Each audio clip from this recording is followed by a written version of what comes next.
idea that China is going to end up like a Western-style society is a nonsense. China will remain China.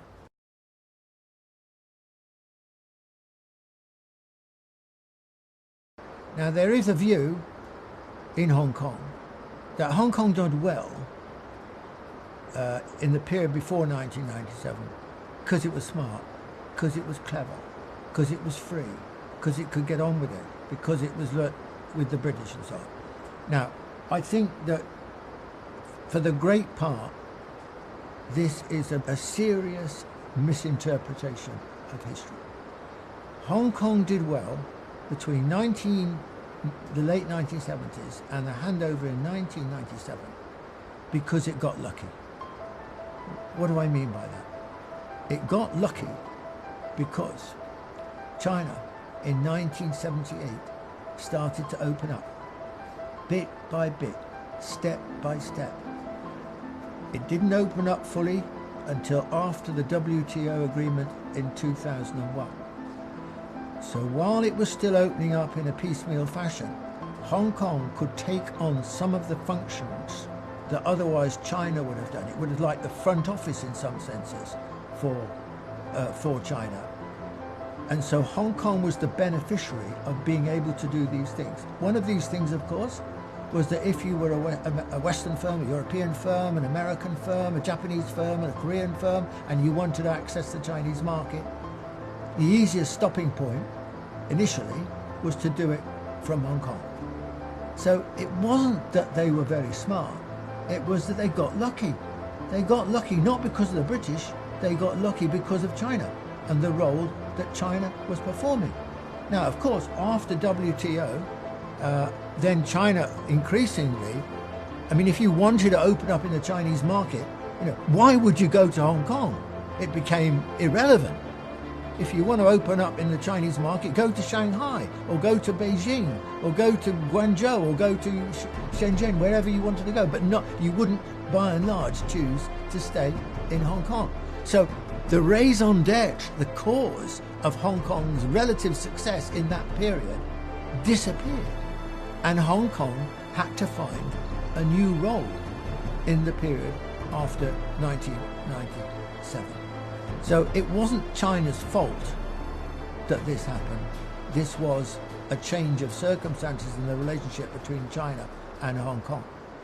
Now, another reason that the period since 1997 has been criticised, particularly by the British, the former governor of Hong Kong, Chris Patten, would say, China's not been true to democracy and so on. Now, this, in my view, this is British hypocrisy. Britain ran Hong Kong for 155 years. And I'll tell you something, there was never a semblance of democracy. Did they ever introduce universal suffrage? Did they ever talk about universal suffrage?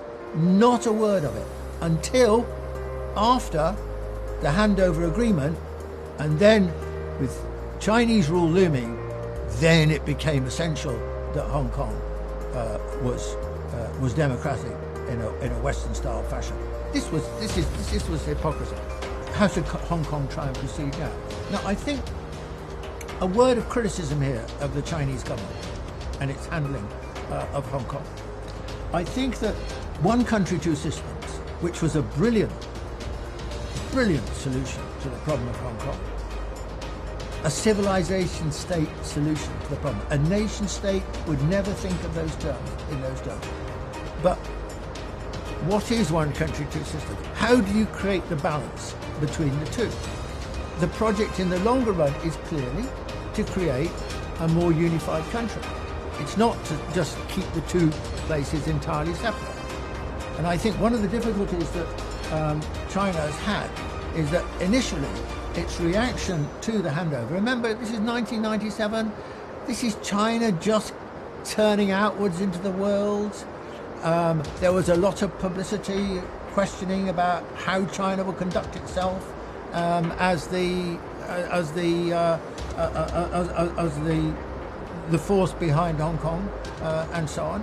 And so I think that China's natural instinct in that period, an understandable instinct, was to emphasize two systems. I mean, I remember when I lived in Hong Kong for 2.5 years, soon after the handover, and I remember being surprised that the only evidence, virtually, of any Chinese presence, visible presence in Hong Kong, was one Chinese flag flying over one of the buildings near the harbour. There was just no evidence. Essentially, there was not much change. It just carried on in the old form. And there were two big problems with this. One, the governance of Hong Kong is a colonial governance. It's set up in a colonial manner. It's a kind of executive. There's no political leadership. There's no political sense of direction set by a colonial administration, because that's not the job of a colonial administration. That would have been done back in London in those days. But basically the form of government has stayed more or less the same as it was previously. And the second problem is about the economy. Now, contrary to the way in which the British have historically liked to talk about Hong Kong as this dynamic, competitive economy, by and large, that is just rubbish. Hong Kong is a typical colonial economy. It is not a competitive economy. It's a monopolistic economy. It basically preferred or empowered the tycoons to run Hong Kong, to divide up the spoils between themselves, above all in the field of property where most of the money was made. So this is an oligopolistic and monopolistic economy. That had to be changed. That has to be changed. But unfortunately, not nearly enough change has taken place. So my criticism of the Chinese government, it needs to break the situation in Hong Kong, to allow Hong Kong to go forward. It needs to change those two situations, to have a different sort of administration and to have a different kind of economy, which is more open. Now, let me finish by saying, compare the fortunes of Hong Kong with Shenzhen. Deng Xiaoping deliberately suggested the idea of Shenzhen just over the border, a little fishing port, so it was close to Hong Kong and could model itself and learn some of Hong Kong's lessons.